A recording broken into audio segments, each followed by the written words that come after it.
बिस्मिल्लाहिर्रहमानिर्रहीम। अस्सलाम वालेकुम। आज की ये वीडियो थैंक यू कोलगेट के नाम से बनाई गई है। इसमें हमें एक पार्सल मिला है जो कि कोलगेट की तरफ से दिया गया है। इसमें एक टूथब्रश है और एक टूथपेस्ट है और एक पेज है जिसके ऊपर कुछ एक्टिविटीज़ दी गई हैं बच्चे के करने के लिए।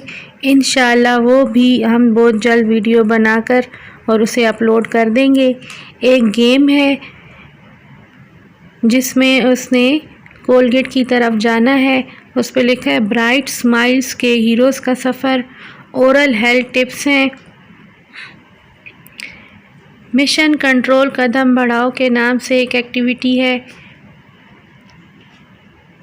और अंदर की तरफ सफ़े के एक दिन में 4 दफ़ा जो है कोलगेट को इस्तेमाल करके उसको टिक लगाना है। ये भी आप एक फैमिली मेम्बर के साथ मिलकर फिल कर सकते हैं। और अब आप देखें ओरिजिनल वीडियो जो कि बनाई गई है कोलगेट पर। ये गिफ्ट मिलने के बाद मेरी बेटी बहुत खुश है और हमने इस पे थैंक यू कोलगेट के नाम से एक वीडियो बनाकर अपलोड कर दी है ताकि कोलगेट वालों को हम शुक्रिया अदा कर सकें। Thank you Colgate.